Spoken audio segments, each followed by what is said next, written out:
Hi guys, it's Debbie, and today I would like to talk about Bohemian Rhapsody, an upcoming biographical film about world-famous rock band Queen. I'm a huge fan of Queen, and so is everybody in my family and all of my friends, so we are all very excited for this release, which, if I'm not mistaken, is scheduled for October. After months of sporadic leaked photos from the set, a few days ago, the first trailer was released and it looks amazing. And before actually getting into the topic, let's just take into consideration the heavy scrutiny this film is receiving and will receive upon release by the general public, and the actual weight of the project. We are speaking of one of the most famous bands in the world with some of the most famous and recognizable songs of all time. This is a huge project. The expectations are very, very high. The responsibility of representing the band is enormous. This film will be seen by a very varied audience. There will be hardcore Queen fans, but it will also be seen by other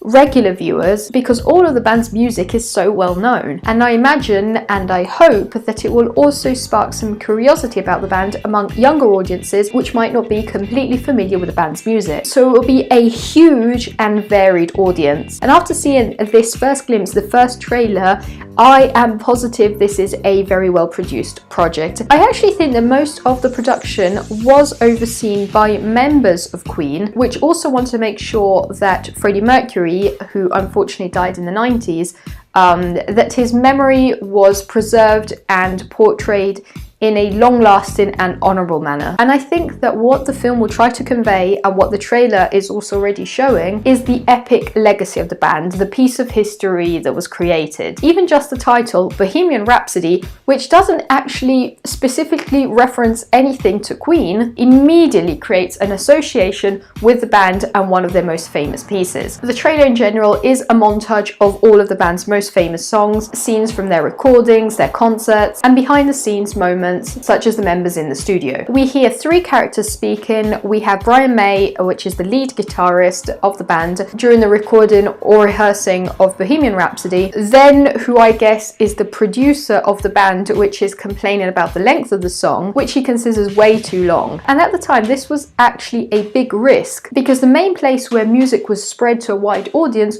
was the radio, which preferred shorter pieces. Then we hear Freddie Mercury, portrayed by Rami Malek. This is when the operatic section comes in, referring to the operatic middle part of Bohemian Rhapsody, and that is just Freddie. The accent, the intonation in his voice, the mannerism, it's perfect. He also says another sentence towards the end of the trailer which didn't convince me just as much, but it's just a first look. I am not going to complain about it. I think Rami Malek looks wonderful in this trailer. It really looks like he managed to nail all the distinctive mannerisms, the movements Freddie used to have. After all, he is one of the most recognizable frontmen in the world, and he had a very distinctive, very artistic personality on stage, in the music videos. But I've read of people complaining that the trailer does not focus on Freddie's relationships with men or when he contracted HIV. Well, in my opinion, this is a trailer, the first trailer. It's not the whole film. Second, it's an image of an era. It's a piece of history,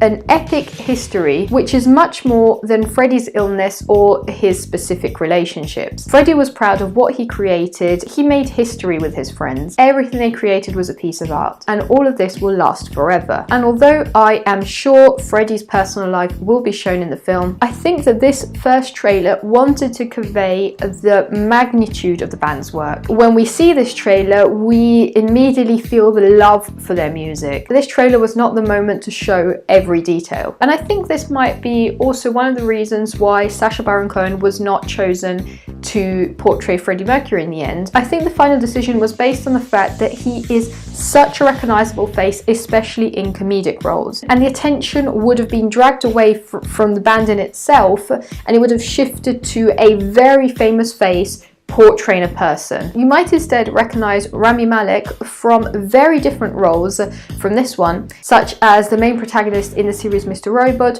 or for example as an Egyptian pharaoh in Night in the Museum. So very different things, so I'm positively intrigued. It will be very interesting. If you're looking for more material on Queen before seeing this film, A couple of years ago, I attended a special screening of a documentary called A Night in Bohemia. I wish I still had the poster to show you, but it basically showed the band before it reached fame. So if you'd like to watch that before watching Bohemian Rhapsody, it is quite interesting, and although it was in selected cinemas only, I think that by now it should be available on DVD or on demand. And if you happen to be visiting London, there are actually many landmarks in the history of Queen's work which you can visit, including Freddie Mercury's house from the exterior. I hope you enjoyed this video, and if you'd like to see more movie or cinema related content while waiting for the film to be released, feel free to subscribe, and I'll see you soon. Bye.